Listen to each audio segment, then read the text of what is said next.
কাঁচা পেঁপে দিয়ে যে এত সুন্দর রেসিপি হয় বন্ধুরা, না দেখলে কিন্তু বিশ্বাসই করবে না। এত সুন্দর খেতে না, একবার যাকে খাওয়াবে সে তো তোমার প্রশংসাই করতেই থাকবে আর জিজ্ঞাসা করবে যে কেমনভাবে এটাকে তুমি তৈরি করেছো। তো একটা কাঁচা পেঁপে দিয়ে যে এত সুন্দর পোলাও তৈরি করা যায় মানে ধারণার বাইরে। আর এটা খেতে এতটাই সুন্দর হয়েছিল যে বলে তোমাদেরকে বোঝাতে পারবো না। তাই বাড়িতে অবশ্যই তোমরা এরকমভাবে রেসিপিটা একবার বানিয়ে নেবে। আশা করছি তোমাদেরকেও ভালো লাগবে। আর ভিডিওটা যদি তোমাদের ভালো লেগে থাকে তাহলে অবশ্যই একটা লাইক, কমেন্ট ও শেয়ার করে দেবে বন্ধুদের মাঝে। আর অবশ্যই কিন্তু সাবস্ক্রাইব করে যাবে আমার চ্যানেলটাকে। তো প্রথমেই নিয়ে নিয়েছি আমি একটা বড় ধরনের পেঁপে। তো এই পেঁপেটাকে আমি ছিলে ভালো করে ধুয়ে পরিষ্কার করে নেবো। আর এটাকে আমি বটির সাহায্যে কেটে নিয়েছি ঠিক এইরকমভাবে। তো বন্ধুরা ছোট ছোট করে পাতলা পাতলা করে কেটে নিয়েছি। তো এইরকমভাবে কেটে নিতে হবে। তো দেখো ঠিক এইরকম হয়েছে।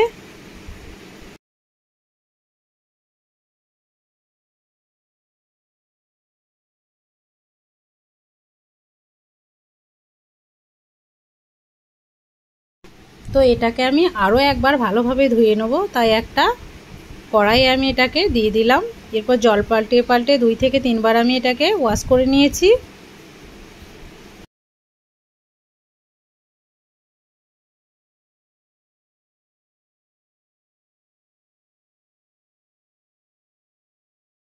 তো ভালোভাবে আমি ধুয়ে নিয়েছি, দেখেই বুঝতে পারছো। তো এটাকে আমি এবার একটু সেদ্ধ করে নেব। তার জন্য আমি অল্প দিয়ে দিচ্ছি জল। এরপর চলে যাই চলো গ্যাস ওভেনের কাছে। গ্যাস ওভেনের গ্যাসটাকে ধরিয়ে এটাকে এবার আমি চাপিয়ে দেবো প্যানটাকে। এবার এটাকে হালকা করে সিদ্ধ করে নেব। বেশি সেদ্ধ করলে হবে না, হালকা সেদ্ধ করলেই হবে। এরপর এটাকে নামিয়ে নেব। নামিয়ে নেওয়ার পর একটা স্ট্রেনারে আমি এটাকে বাকি জলটাকে ঝরিয়ে নেব। এরপর গ্যাস ওভেনে আর একটা কড়াই চাপিয়ে দিয়েছি। এর মধ্যে দিয়ে দেবো আমি ঘি। এটাকে তোমরা সাদা তেল দিয়েও করতে পারো, কোনো সমস্যা নেই। আমার কাছে ঘি ছিল তাই আমি ঘি দিয়েছি। আর ঘি দিয়ে করলে কিন্তু খুব সুন্দরভাবে টেস্টটা আসে, তার জন্য ঘিটা দেওয়া। তোমরাও চেষ্টা করবে ঘি দেওয়ার।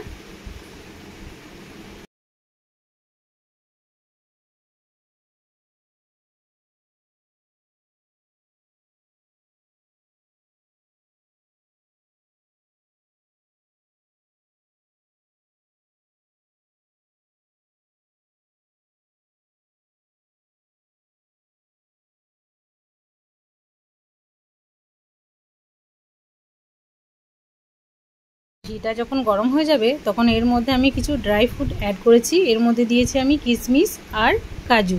এটাকে ভালোভাবে আমি লাল লাল করে ভেজে নেব।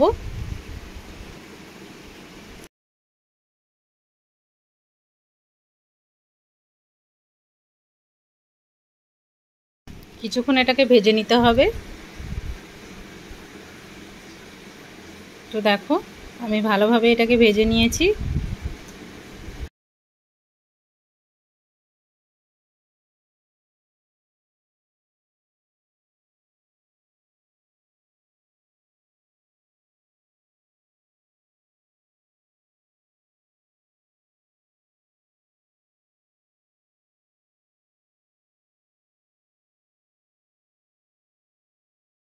তো বন্ধুরা দেখো কিশমিশটা একদম ফুলে গেছে, তার মানে এটা রেডি হয়ে গেছে, ভাজাটা কমপ্লিট। এরপর আমি এর মধ্যে সেই পেঁপেটাকে দিয়ে দেবো, যেটাকে আমি স্ট্রেনারে ছেঁকে রেখেছিলাম। তো দিয়ে দিলাম। এরপর এটাকে আমি নেড়ে নেব। একটু নুন দিয়ে দিলাম। মিষ্টি জিনিসে নুন দিলে কিন্তু স্বাদটা এর দ্বিগুণ হয়, তার জন্য। তো ভালোভাবে এটাকে নেড়ে নিচ্ছি কাজু ও কিশমিশের সাথে।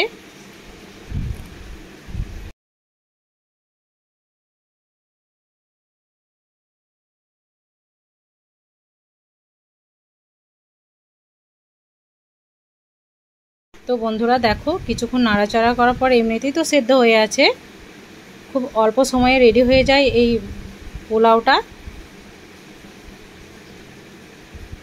তো ভালোভাবে নেড়ে চেড়ে নিচ্ছি। এরপর বন্ধুরা এর মধ্যে আমি অ্যাড করব 2 থেকে 3 চামচের মতো চিনি।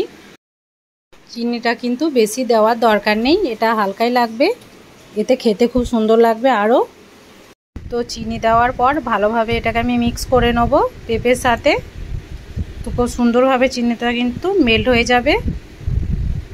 তো ভালোভাবে নেড়ে চেড়ে নিতে হবে।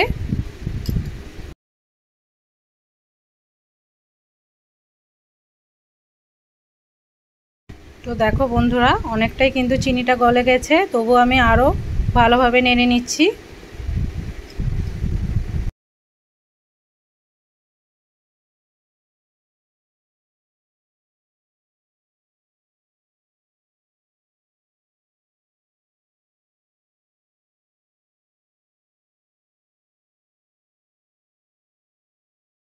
তো কিছুক্ষণ এরকমভাবে নেড়ে চেড়ে নিলেই চিনিটা কিন্তু মেল্ট হয়ে যাবে পেঁপের সাথে।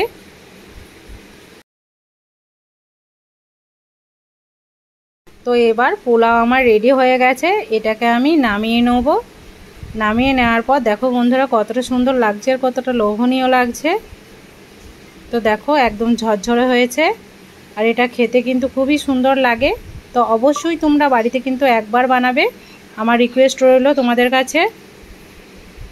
তো আমি প্লেটের মধ্যে সার্ভ করে দেখাচ্ছি, দেখো। তো আজকের ভিডিওটা তোমাদের কেমন লেগেছে সেটা অবশ্যই কিন্তু কমেন্টে আমাকে জানাবে। তো দেখো কতটা পরিমাণ সুন্দর লাগছে আর কতটা স্বচ্ছ হয়েছে। আর অবশ্যই ভিডিওটাকে ফুল ওয়াচ করবে আর চ্যানেলটাকে সাবস্ক্রাইব করবে। আর ভিডিওটা যদি তোমাদেরকে ভালো লেগে থাকে তো অবশ্যই কিন্তু বন্ধুদের মাঝে শেয়ার করে রাখবে। তো একদম পারফেক্ট হয়েছে পোলাওটা,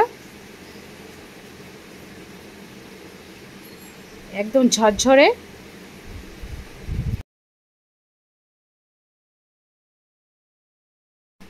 আর এমনিতেই পেঁপে খাওয়া খুবই ভালো পেটের পক্ষে, তাই পেঁপে দিয়ে এই পোলাওটা তোমরা কিন্তু বাড়িতে অবশ্যই বানাবে। তো বন্ধুরা আজকের ভিডিও তোমাদেরকে কেমন লেগেছে সেটা অবশ্যই কমেন্টে জানাবে আর আমাকে সাপোর্ট করবে, আমার পাশে থাকবে। তো দেখো কতটা ঝরঝরে হয়েছে